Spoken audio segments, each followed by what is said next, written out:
Yeah. I'm gonna buy that one and that one. All of it. I need it all. Do you want it though?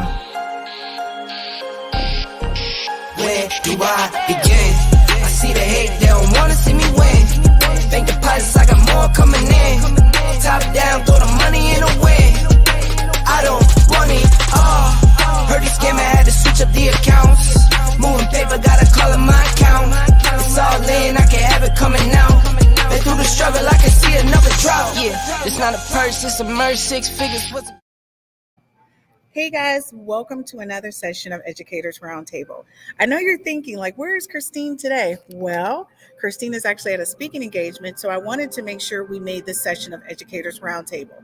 You know, a lot of things are really important to me, and you know how important education is for me, especially to students. But it's going to go beyond that, this conversation today. This conversation is going to lend itself to what does it look like for a student every day, just battling traditional education on top of understanding and identifying who they are. Let's not forget what was it like for us in elementary, middle school, and high school, where you were trying to find out whether you wanted to be in the in crowd or whether you wanted to be with the girls with the pink hair or the guys that wear the really cool sneakers. Well, just think about if you were really trying to figure out who you were internally and physically. If you were deciding how does this all look to everyone else and how do I feel about what I think about myself, that's a lot for a student to manage and also keep up with algebra, trigonometry, chemistry, learning how to write, grammar, debate. I don't know. This is like the big conversation. So today, as always, you guys know my co-host, Shannon is here. And Shannon, we're going to talk about this hot topic because our LGBT community and all people, when you say that, they always think of adults and they never think about the students and what's going on with our babies. So today, we're going to talk about that. How's it look for you guys in New York? So New York is incredibly progressive and in the realm of policy, supports, curriculum, inclusive curriculum, organizations. There are tons of really, I think, thoughtful approaches that are brought to bear on in service of these students. However, we're still not there. With many other things, but there is a conscious effort and there is real conversation and moving forward in order to really, I think, see, hear, and meet the needs of these students. Well, I'm really excited. We have an expert, and I'm going to tell you, she's an absolutely amazing woman. What she does at the Ruth Ellis Center in Detroit, Michigan is amazing. The services that they provide. So I'm not going to hold this up. I think she's a rock star and she's really helping a lot of our students in the LGBT community. Welcome, Kathie, to Educators Roundtable. I'm so happy to have you here. Thank you, Christine, for having me. I'm really excited about being a part of tonight's session. Well, I'm more excited to have you. So, everybody knows, like, when I start the session out, I just kind of want to get into because we got a lot to buckle down. So the first thing that I want to talk about is what do you think about the students managing traditional education and puberty on top of growing into their identity? What do you think about that, Kathie? I think it's a lot. I think it's a lot to manage. I think it's a lot to deal with, especially in the time we're in today. It can be a lot. You started off talking about trying to learn algebra and trying to figure out who you are. I think that's a lot to manage today. It is. I think, from a perspective, I know when I was in elementary, middle school, I was thinking I wanted to be some science geek, but I also wanted to be Cyndi Lauper, right? So I just thought that was a big thing to figure out. What about you, Shannon? When our students are trying to manage that whole thing with traditional education and they're growing into their puberty, we're going to get into some other stuff. I didn't have a chest until high school. I didn't even know what was happening when other girls were blossoming. Here I was, padding, you know what I mean? So and people kind of tease me about that, right? So there you go. So what do you think about that, Shannon, as our kids are trying to battle that whole thing right now? I want to first off thank you for just really being vulnerable enough to share that with us. But secondarily, now at more than any point in human history, students have access to information unparalleled. They've got these phones in their pockets with access to all information, right? Right. And they have very little supports to help them filter all the information. So it's almost like trying to drink from a water hose and a fire hose. And you've got all this information, but we don't have enough, I think, kind of wise guides helping the youth really navigate everything that they're encountering. And I think it can be, it's a blessing and a curse, but it's so dangerous because the internet also opens these young folks up to bullying and all the things that go along with that. So, but there's great information, but I think you have to have a guide. You have to have a guide. Absolutely. And I totally agree with you. I was bullied as a kid. They used to call me Casper the Friendly Ghost because I was lighter. You know what I mean? So what I'm saying, when you're being teased about traditional things, right? Don't even put into the equation, you're not really clear on who you are and who you want to be on top of that. Like, that's a lot. So I know, Kathie, for you, it's like, that's like a real hot topic when the babies come to you or in general. I mean, what was it like for you in high school? Did you already know in elementary, middle school, high school who you wanted to be, what you wanted to do? No, bullying at any level, no matter if it was in the 70s or if it was in the 90s, it's a hard thing to manage. Right. For me, high school was if I could go back to any age, let me just start here. It would not be middle age. It would not be middle school. Yeah. I think that was the worst time of my life. I think I was bullied more in middle school than any other time. I have a very curvy body and I was really teased about it. Now it's looked at differently. One thing about tables, they always turn, don't they, Christine? Don't they?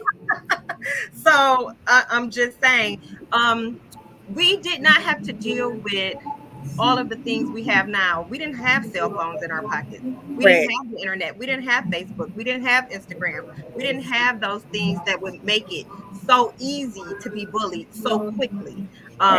So bullying for us was just like, oh, somebody teased me at school today. You cry about it on the way home or on the bus home, and then you tell your parents about it, and then you overcome it at some point, right? Mm-hmm. It's not like that today. It gets deeper and deeper and deeper and deeper, and it's just a lot to deal with. And I know when you start to think about bullying, nobody ever thinks about cyberbullying. Cyberbullying is a big deal.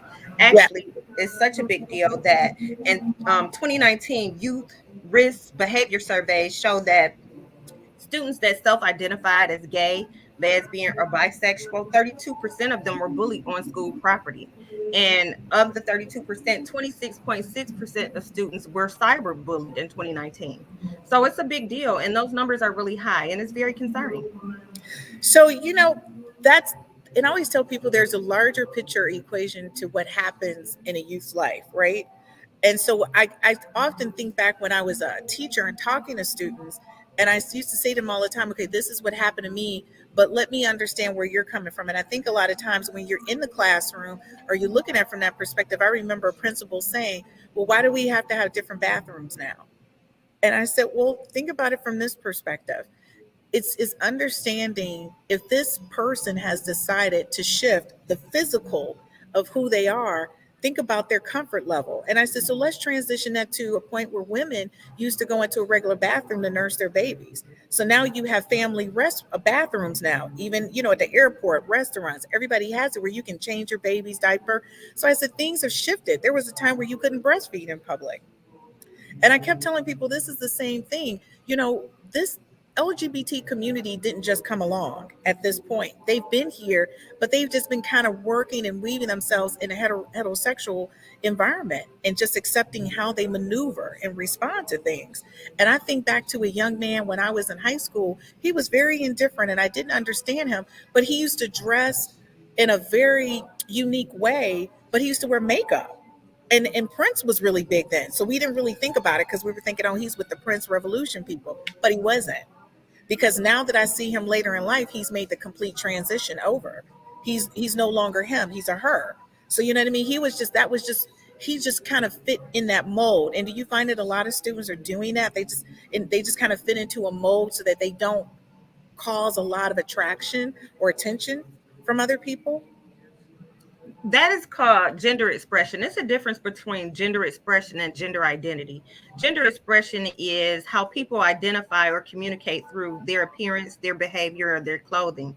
Gender identity, is an internal sense of being male or female or something else. And that person has to self-identify as that. What we do a lot of times is we get caught up in what we see in front of us, and address people by what we see. And I have to say today, that's not a safe thing to do. It's a such thing that's called SOGI terms. SOGI stands for sexual orientation, gender, identity, expression. And it's a whole list of terms. One of the things when you're talking about youth and you're talking about gay, straight, bisexual, transgender, non-binary, we have to meet them where they are with their own terminology in their own language. I think that's one of the things that is very, very, very important to do. When you start talking about LGBTQ plus people, you want to make sure that you're not using language that's offensive. You want to make sure that you're meeting them where they are and that you're not offending anybody because you don't know any better. So you're absolutely right. I think education comes first before anything, and we do whatever we need to do to educate ourselves and our families. Okay, so I'm going to say this to you guys. That's the reason why we're having this podcast today. I think this podcast will be out there for people to understand what it is that they need to do in the terminology that needs to be used moving forward to make sure that this is not happening. One of the things that Shannon and I talked about before we go to commercial, he was saying that they don't see themselves in the curriculum. And Shannon, you can provide more information on that. That it's a little, disconcerting when you don't see yourself in the different curriculum or conversations out there. So Shannon, what were your thoughts on that?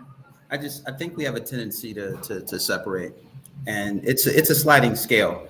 So you have these moments in time where we acknowledge certain populations, and that acknowledgement shifts sometimes to inclusion, sometimes to addition, but ultimately we need to really see ourselves as a singular body supporting all that come to our table. And just on a really quick note, in 2019, 2020, New York City Department of Education actually made it possible for students to change their name, change their gender on their own. That's an option.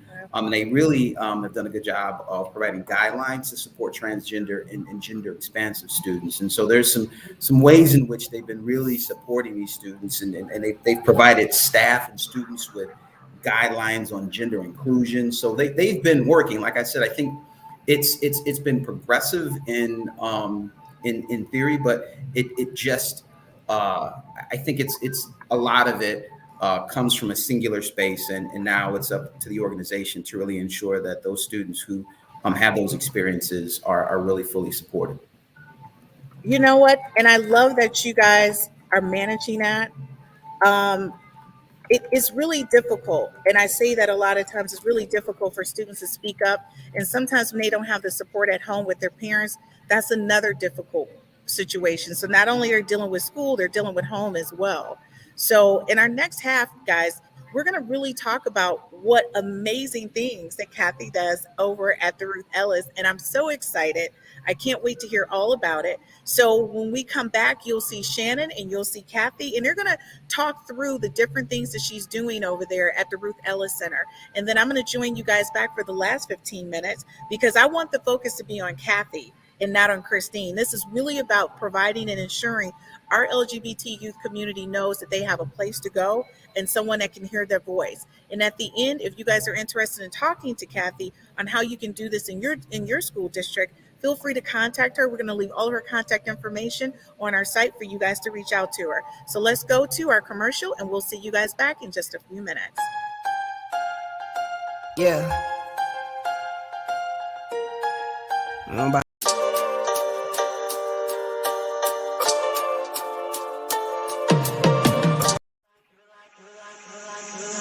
You're like a circle that floats around me, keeping me safe and sound.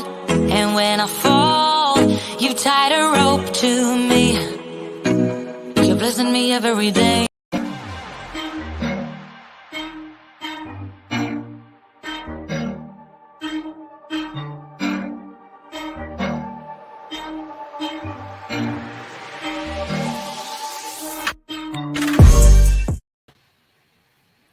Welcome back. So, Kathie, it's just you and I. So, hopefully, I do a great job and I do the team proud. I want to give you an opportunity. I just want to say thank you again for being with us. But I want to give you a chance to really speak to the services that are provided to you at the Ruth Ellis Center. Thanks so much, Shannon. Again, thank you for having me. And I'm really, really excited to talk about what I do at the Ruth Ellis Center. The program that I run is called the Center for Lesbian and Queer Women and Girls, which the focus is exactly that, women and girls. We do a number of things. So one of the things that I would like to start talking about is we're in 3 Detroit public schools right now. One is Detroit School of the Arts, Northern High School, Central High School, well, 4, and Detroit International Academy for Young Women. And we have an outreach program that goes into the school and talk about safe spaces, us creating safe spaces for women. And that's exactly what the Center for Lesbian and Queer Women and Girls do. It's a drop-in center. It's a drop-in center for youth to actually come and be themselves. Our mission statement is so funny, Shannon, because I was looking over some paperwork today, and our mission statement is the Center for Lesbian and Queer Women and Girls mission is to inspire, build confidence, and empower lesbian and queer young women to love themselves and to speak in their truth. And that's what we're here to do. And so I'm so glad to be able to talk about some of the services that we provide tonight. You want me to go ahead and get started? Dude, but let me ask you a question, because you mentioned safe spaces. What exactly, how do you define that? What does that mean, and how does that look? A safe space is creating a space for a young woman or a girl to come to and be herself, somewhere that's safe from harm, from haters, as the kids would say, from just to be able to come and drop in and be them in the fullness of who they are. Let me ask you one more question. You mentioned that you were in a few schools. Can you talk about how those relationships came about, and how you kind of navigated that space? Because I think oftentimes we hear about services being offered to students, but we don't hear kind of the back end. Like how did that come to be? So Detroit Public Schools decided that they had a lot of students that were a percentage of their students were identifying as lesbian, gay, bisexual, or non-binary, or even transgender. And they wanted to figure out, because they weren't the experts, what they can do to make those students feel included. What could they do to make those students be safe while on school property? And so they came to the Ruth Ellis Center and said, listen, we don't know a lot about this. Actually, we don't know anything about it. What can you do for us? And one of the things that one of the programs that the Ruth Ellis Center has is a program called the Institute. And the Institute is a group of people that go into the community and they educate school systems and different organizations on what it means to be a LGBTQ person. What does that look like? What language is not offensive? How can we keep those people in work or at school safe? And so we go into the community and we do the education and do the work. And that's how it got started. Got it. Okay, so thank you for that piece. I'm definitely interested in hearing about a little bit more of the services that you're offering, ladies. Okay. So the Center for Lesbian and Queer Women and Girls have 5 areas of service. The first area is education and employment and career building. We are very, very big on education. We have an after-school tutoring program that's ran virtually now because of COVID. But before COVID, it was a face-to-face after-school tutoring program for youth between the ages of 13 to 17. We have volunteer teachers that come in and provide extra learning or extra skills to students that are suffering in math and or reading. We also have a career and employment building program, which teach you what to wear to a job interview, how to apply for a job, what my resume should look like, and actually how to write a resume. So that's the first area of service. The next one is arts and culture. We have an open mic night. We have spoken word that we offer, art therapy, African drumming circles. So students can come any day that those programs are being offered and participate in the arts and culture portion of the CLQ. CLQ is for the Center for Lesbian and Queer Women and Girls. We also have parenting support, parenting classes for parents that children identify as LGBTQ plus and they don't know what to do, they don't understand it, they don't know anything about it. And listen, we're not even with that gay stuff. So what is this about? We have a support group where you can talk to other parents that's going through the same issues or having the same questions and share information that way. And we also have parenting support for LGBTQ students or young people who are parents. We have a diaper pantry where low-income students can come every single month and pick up a certain amount of diapers for their child, free of charge, with no questions asked. We also have a community resource component. And I think, Shannon, this is my favorite component. And the reason being is because community resources are so important. We have a computer lab, which is one of our community resources that young women can come to and use our internet services and use our computers to do homework. A lot of people don't have the internet in their home. We take for granted something as simple as the internet. But a lot of students in the Detroit public school system is actually struggling with online learning because they can't afford the internet. We're talking anywhere from $30 to $70, and that's another bill, and they just can't afford it. So they can't come to the Center for Lesbian and Queer Women and Girls daily and go to school online and use our internet service and use our computers. We also have a feminine hygiene pantry. I'm sorry, you wanted to ask something about that? Nope, you're good. I'm yep. Nope. Keep on. Okay. We also have a feminine hygiene pantry where young women can come and get free feminine hygiene products, pads, tampons, and liners, free of charge every single month. Those things can add up. So that program is ran strictly on donations. Every single month, a young lady can come and get the things that she actually needs to take care of herself physically at our location, free of charge. I talked about the diaper pantry. I talked about the feminine hygiene pantry. And we also have a clothing closet. A lot of times students are bused to school or walking to school and they don't have appropriate clothing. Well, they can come to our organization and get warm winter items, hat, scarf, gloves, socks, coats, and things of that nature, free of charge, no questions asked.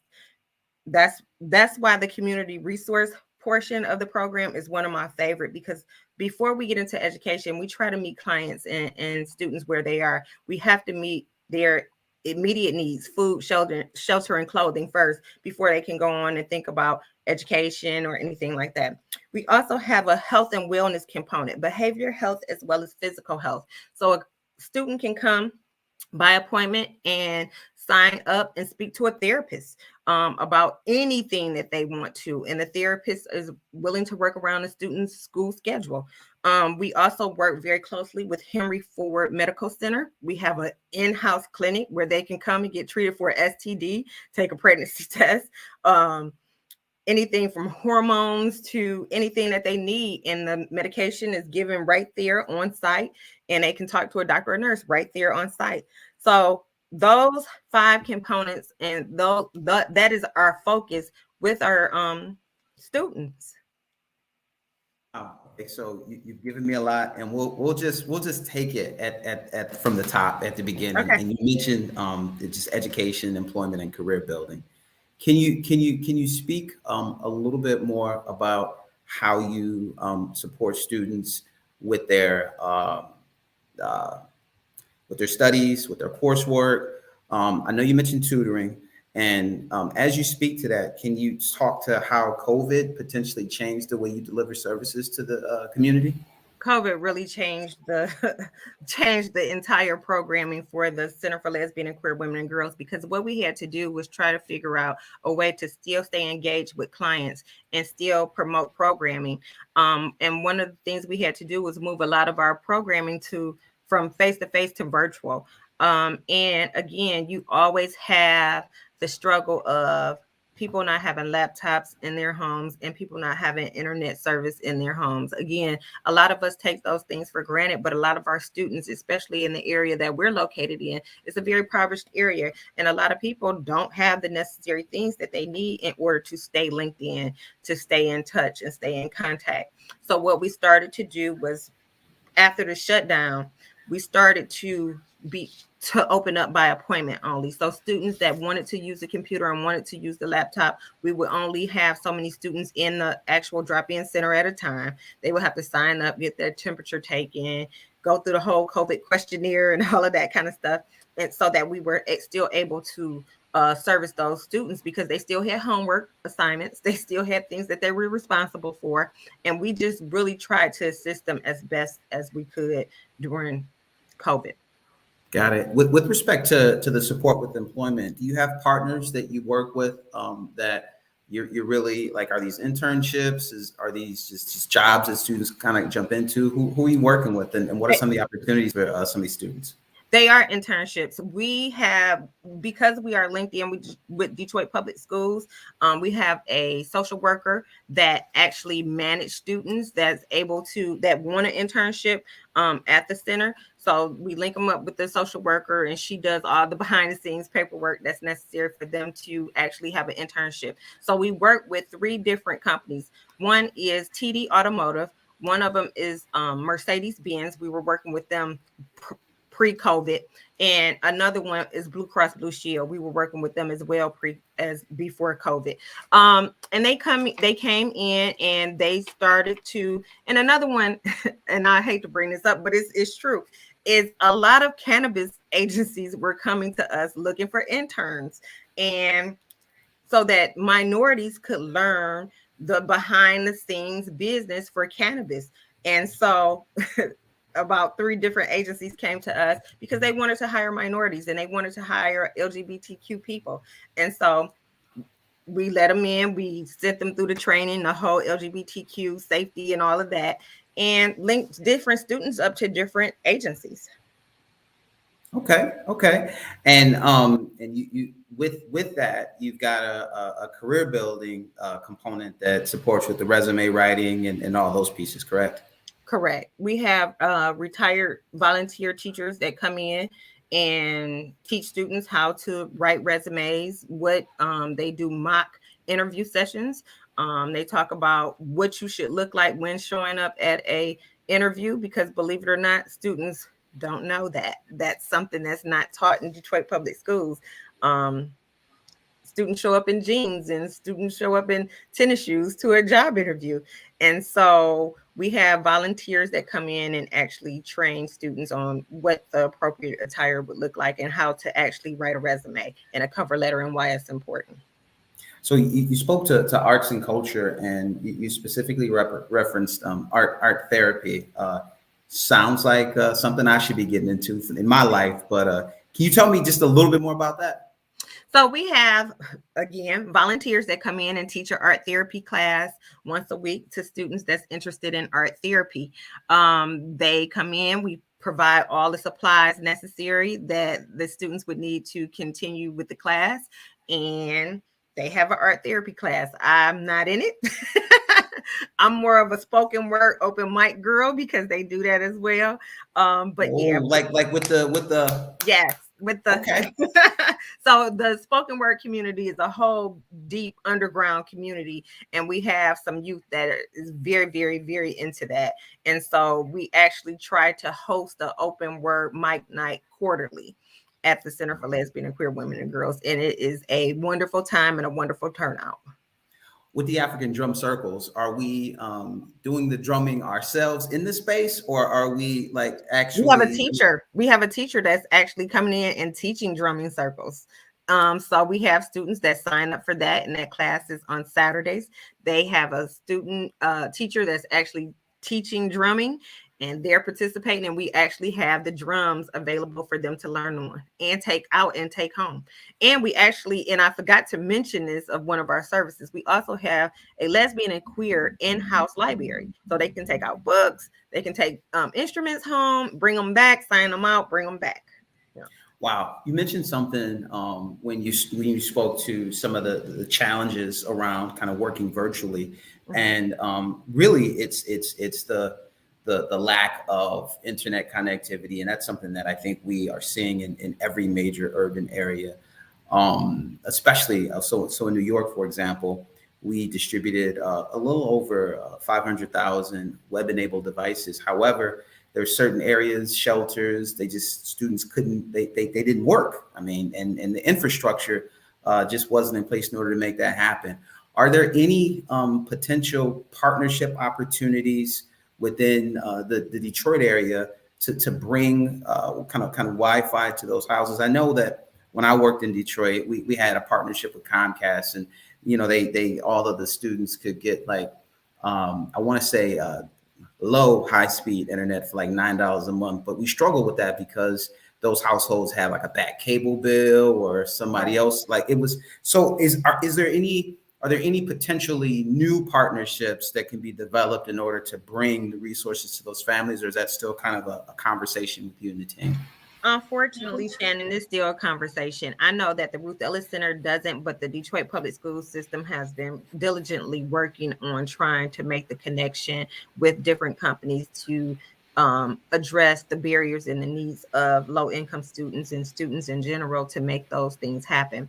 It's still a conversation. It's still a barrier. It's still a challenge. That's why it's so important that a place like the Center for Lesbian and Queer Women and Girls is open so that students know that Monday through Friday and some Saturdays, depending on, what's going on, that they can drop in and use the internet and use the computers that we have, because it's still just a conversation and it's definitely still a barrier and a challenge.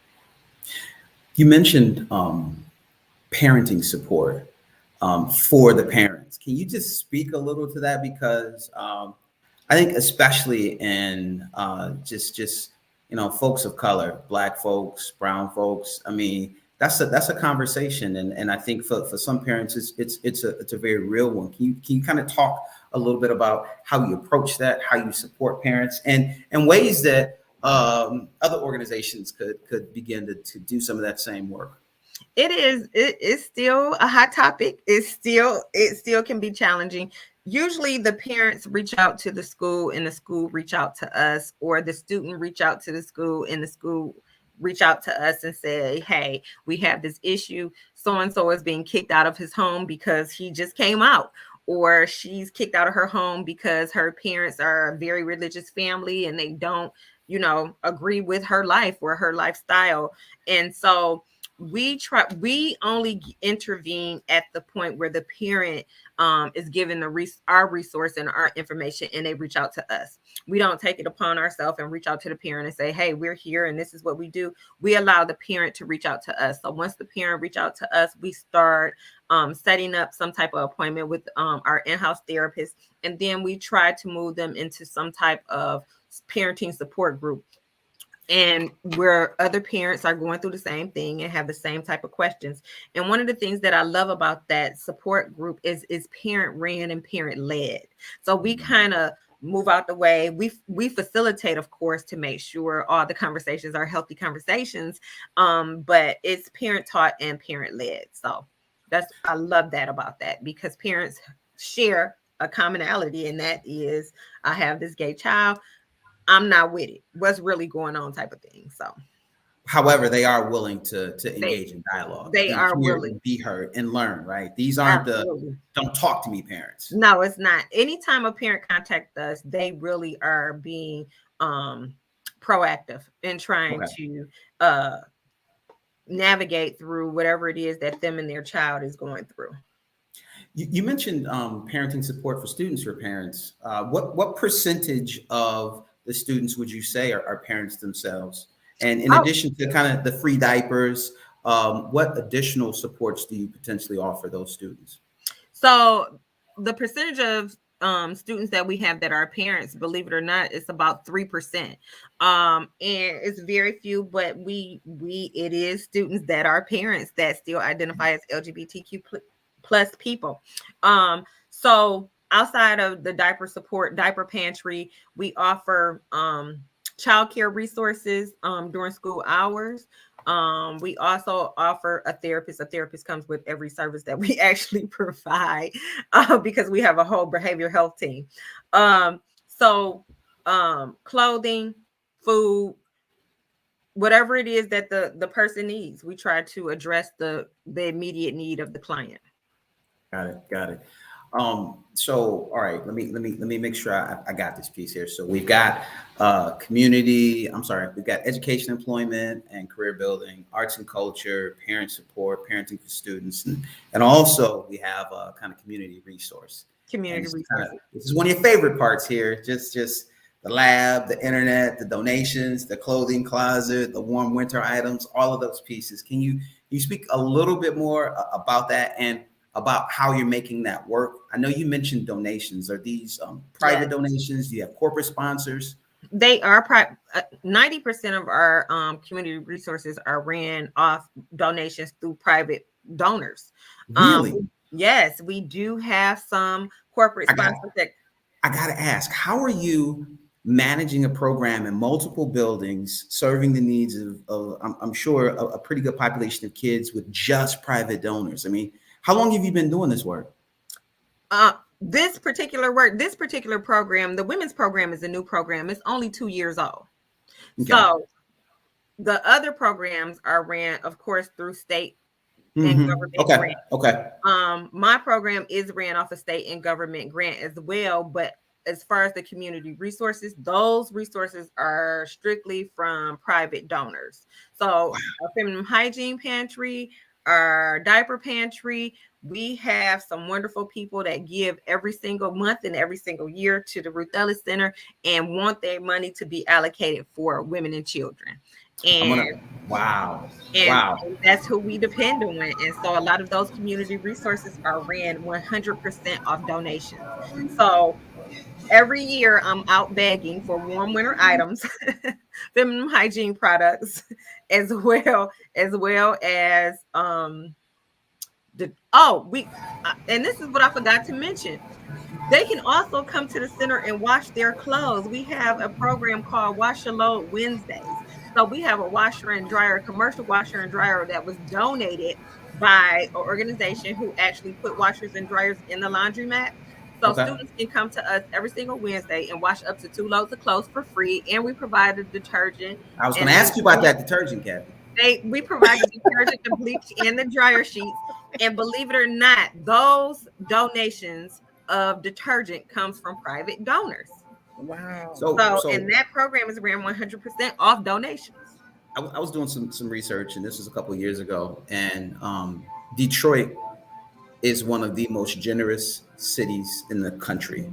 I mean, you say what? If they like you. True. But no one gives money to people. Well, I don't even want to get into that. Right. So that's awesome. That is awesome. Can you and you mentioned health and wellness, and really you mentioned the therapist and then kind of this behavior health team. Can you talk a little bit more about kind of that piece? And I don't know if you mentioned being able to get, did you mention hormones? Yes, I did mention hormones. Now, is that, can you talk a little bit about, I mean, does a young person need to have parental consent if they're, I mean, how does this? The hormones and that piece is distributed to adults. So to adults. So 18 plus. So not youth, any youth. They have to be 18 years of age plus to benefit from that particular program. But let's talk a little bit about the behavior health program. The behavior health program is a team of psychologists and therapists that is employed with the Ruth Ellis Center, who actually provide individual and group counseling to youth. Not so much group because of COVID. So they can schedule an appointment to speak with a therapist. And a lot of times young people come to the behavior health team because they're thinking about transitioning or talking about transitioning from one sex to another. And in order to do so, they have to meet with a psychologist or a therapist in order to do it. And so that's part of what the behavior health team does. They meet with young people, figure out not just for transitioning, for other things, for any type of mental health or any type of behavior health issue. So yes, we have on-site therapists that's available to talk through whatever issues young people think they might want to talk about. Aside from the health aspect and really speaking a little bit more to wellness, are there any outside of the therapy, any other kind of physical or mental, or I mean, and this could be honestly even working out, a gym, yoga, any of that? Are any of those services or mindfulness or any of those things offered? Yes, I'm so glad that you mentioned that, because we offer a wellness program through yoga at the Center for Lesbian and Queer Women and Girls. That's a program that's ran by a trainer who is actually a volunteer. Most of our services are provided by volunteers. We try to get people that's in school or getting ready to graduate to actually come on board and help us out because we're a nonprofit organization. So we have a clinic. We work with Henry Ford Health Clinic, an on-site clinic in the Ruth Ellis Center where any student can come. And it's not even a sliding scale fee. Sometimes sliding scale, if students can't afford it, they can be seen for free to address any issue that they're having. One of the things that was really, really big prior to COVID, now COVID is a big deal, but it was HIV testing and STD testing. Free of charge to anybody, any student, any young person that had any question about that. They can be seen and treated on site at the Ruth Ellis Center. Wow. That was it, Kathie. That's a wow moment. All the services you guys offer is amazing. Thank you. Yeah. I'm just blown away, Kathie. I mean, oh, Shannon, we do a lot of stuff for a lot of people with a little bit of money. with a lot of love and support from folks in the city. That's awesome to hear. That's awesome to hear. So we were just wrapping up talking about the services and everything. I mean, she was like, yeah, I got 30 minutes of content. I know, and she's doing such a great time sharing the information about what students have available to them in LGBT community, because as a youth in LGBT community, it's a struggle. It really is a struggle. So I think this is an amazing resource. I love what you're doing with the public school system. I'm really hoping that other school districts who are watching this will reach out to you and see how they can duplicate this. All the services that you provide to students is absolutely amazing. So I just want to applaud you. I think you are outstanding. Thank you so much. And all the work that you do, your passion, your love for the kids. I just think it's amazing. And I just want to say thank you from the bottom of my heart. And of course, now that I know, as Shannon said, y'all collecting detergent. We are. I will be making sure I drop off some detergent and offer whatever I can to the young ladies. Because again, I understand when you're going through that process. And honey, every women's shelter always says they need personal items more so than anything. They just need personal items, right? So that's really huge. So I just want to say I thank you. You are like a rock star. Honestly, right, Shannon? You know what? I was thinking about two things. The first thing is we're working with a population that is not only. I mean, I'm going to assume, Kathie, and are your children Black and or brown? They are Black and brown. Yes. Okay.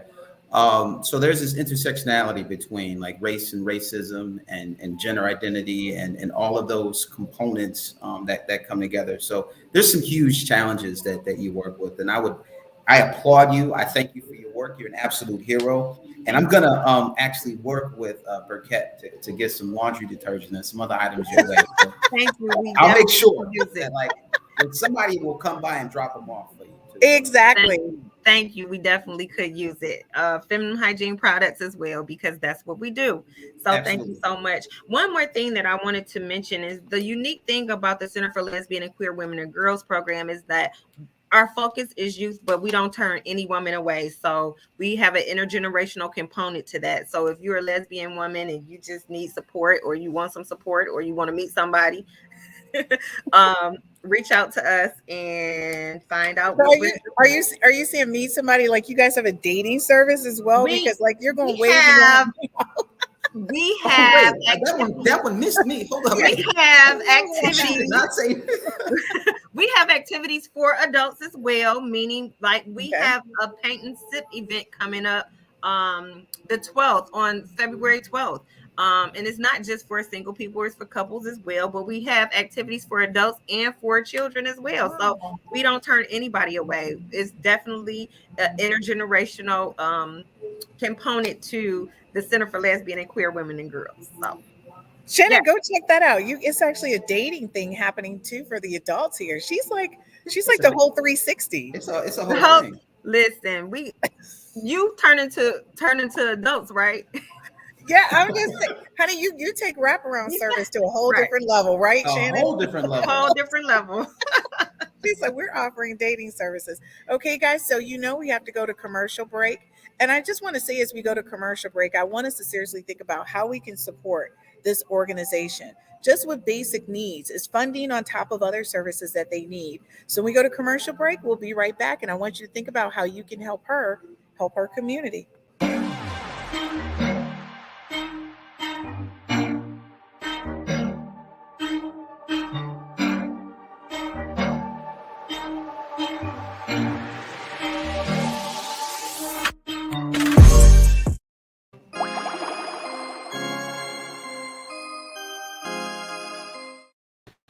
Hey guys, welcome back.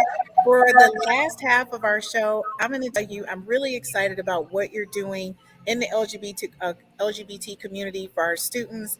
And I'm going to tell you, as a mom, it would be great to know that my kids had that type of support out there. Again, it's just so hard for our kids trying to really focus on being individuals and everything that you offer there. I kid you not, Kathie, it blows my mind. So, I just want to do a little shout out. Jermaine is watching. He said, "Good point, Shannon. Great work you are doing, Kathie." And of course, he says, "Hi, Chris." Hi, Jermaine. So I just want to say, everyone who's out there, please feel free to put any comments in this section of the conversation.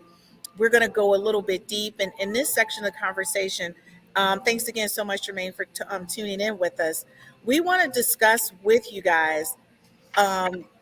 A lot of the various things, and this is like the hot topic when I talk about things. It says, what are the major concerns you have regarding, the lack of services for the LGBT youth community? And when we talk about that, it's a large population of students right now who need the help and the support. So how are you guys providing that to students?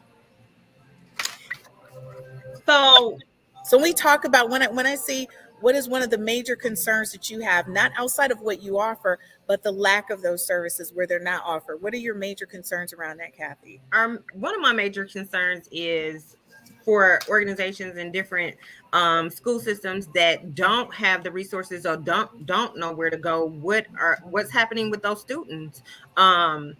We talked about bullying earlier in the session, and I have a major concern about safety with our young people in schools.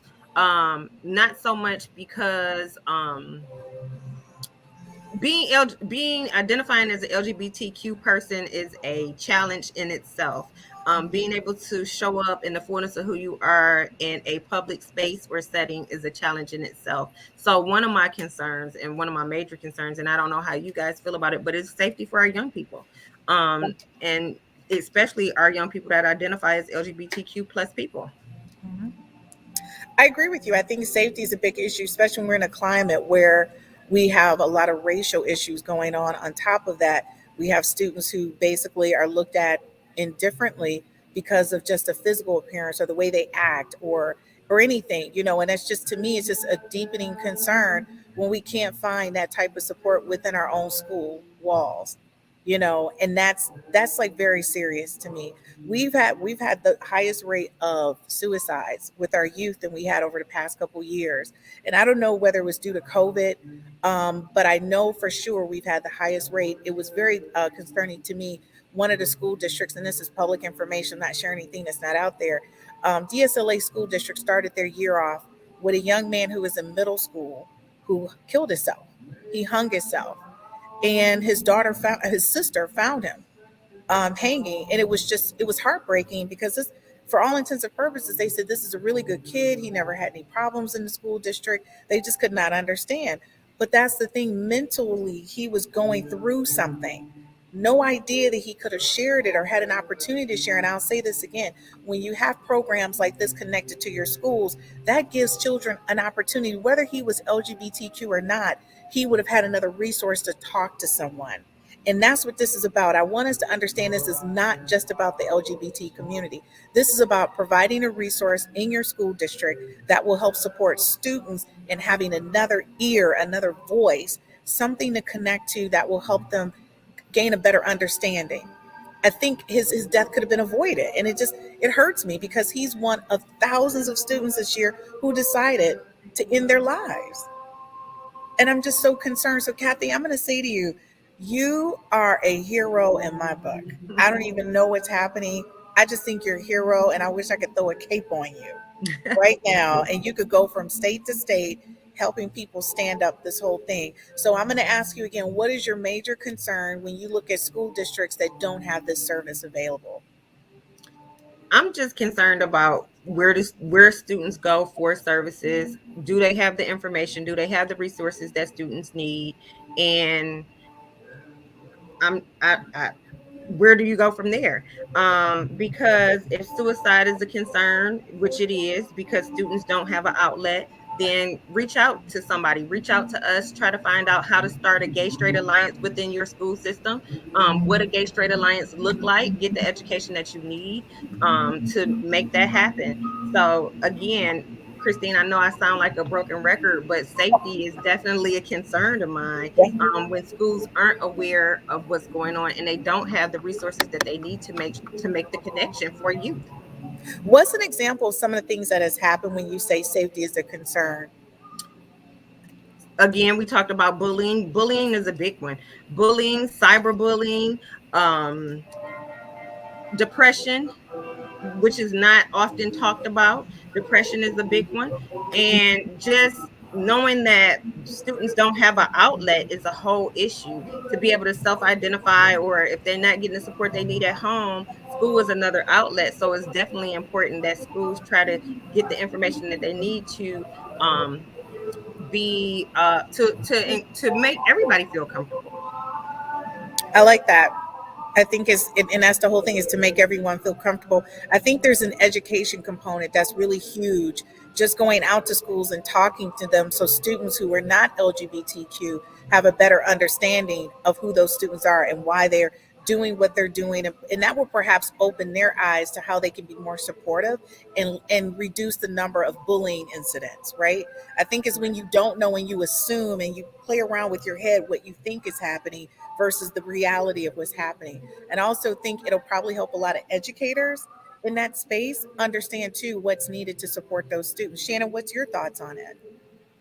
I have quite a few thoughts. I'm going to answer a question that you didn't ask. Mhm. And I think that developing the professional capacity of teachers and leaders in buildings is absolutely a key, right? And we talk about safety, but ultimately they are in control largely of creating the environment where bullying is not tolerated, where there is a gender inclusive curricula implemented, where programs, activities, practices that are consistent with policies that include all are in place. And I think ultimately, when you have policies that exclude, that segregate, that isolate students, you run into spaces where there's room for bullying. I think that adults create those spaces intentionally and unintentionally, but ultimately adults and I thought about another thing, and that I'm going to go ahead and be quiet after that. I wish that like Kathie and her programming was everywhere. Yeah. B, I wish that it didn't need to be, right? Yep. Yeah. Yeah. No, I but you're agree with you, right. I Shannon. think you just didn't he just say a mouthful, He Kathy? Like, did. You said a I lot, wish there wasn't Shannon. a need. I really wish there wasn't a need to be, but I mean, it definitely is because of what our students are managing at this point in their lives, and we want to do what we can. So Jermaine chimed in. He said awareness of this lack of services in the LGBT youth community is a concern to me. He said IMO. What does that mean? Awareness of their needs is key, and the services to support them is absolutely needed. And the school and the state administrators are capable of providing the necessary resources. What is IMO? In my opinion, I believe Oh, I'm okay, not in I'm my not quite opinion. there. It might be. I could be Okay, off because with It is, that. in my opinion. okay, because I just want to say, you guys know I'm not good with slang. I have to talk to my son, who's 19, going on 20. He goes, "Mom, you are so like lacking." Okay, Christine, in my language is opinion. everything. Exactly. So I need to stay more connected to my hipster so I can understand what's happening. And you know what you mean? You're right. I think a lot of these decisions can be made on a much larger scale, and then this can be executed across several school districts as a mandatory requirement for curriculum or awareness. Right. And that's one of the things that I'm missing. We do a lot of different things, but I think sometimes we're missing the pulse. And whether we're open or accepting to what's transitioning or what's happening, we've got to understand we've got to do something about it. It's worth it. And Jermaine chimes in my opinion, really, Jermaine, I got it now. Don't do it. he's, he's over here leaving. This is what he says. I love my friends. I love Jermaine. We'll laugh Jermaine is thorough. We appreciate you, Jermaine. Thank you for that clarity, because I wasn't sure. Exactly. So it wasn't just me and Jermaine. It was like two of us.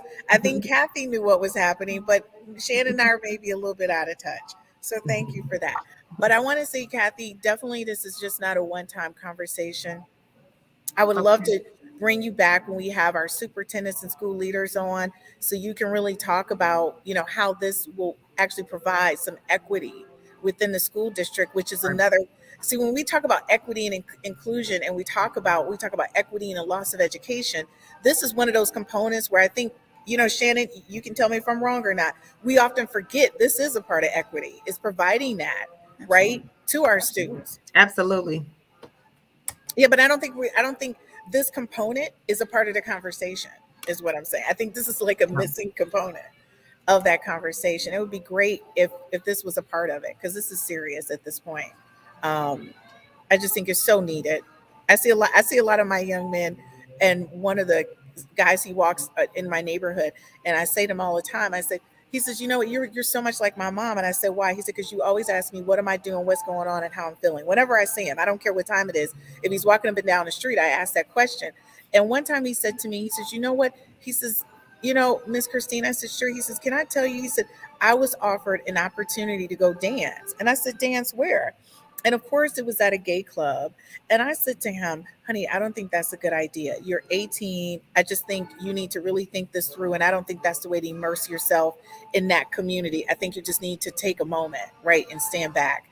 And he came back 2 weeks later. He knocked on my door. He gave me a hug. He says, I just want to say thank you. Everybody else was telling me to do it. Now, although he has identified himself as being a gay male, I just thought that wasn't the way to walk into that situation, right? You need to kind of sit back a little bit and kind of feel your way through before you start stripping your clothes off, right? That was just Kathie, was I wrong? I mean, I'm not you, Kathie. I'm not an expert. I was just telling him, if he was my son, this is what I would have advised him to do.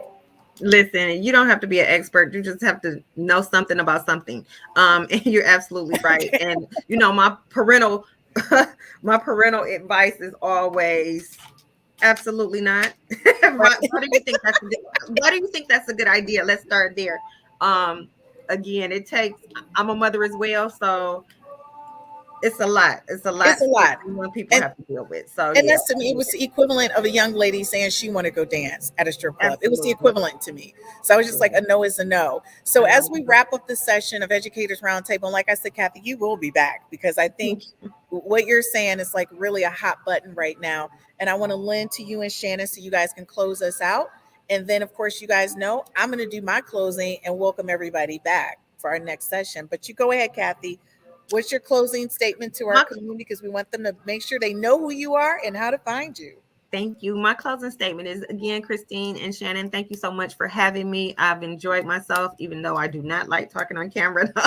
But thank you so much. Again, my name is Kathie Griffin, and I am the director of the Center for Lesbian and Queer Women and Girls, which is located at 135 Hazelwood Street, Detroit, Michigan, 48202. My email is kgriffin, GRIFFIN, hyphenated futch, FUTCH, at RuthEllisCenter.org.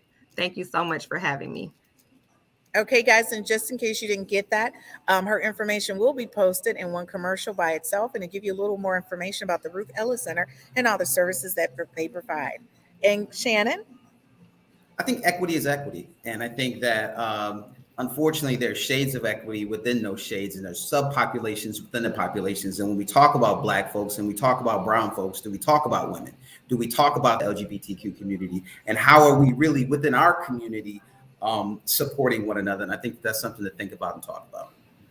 I love it. As always, guys, this has been an amazing session of Educators Roundtable. Thank you, everyone, for joining us for this session. And be sure to join us next week when we continue the conversation, part 8 of Education Equity. Education lost or not? What are your thoughts? Have a good evening, and we'll see you next week at the Educators Roundtable.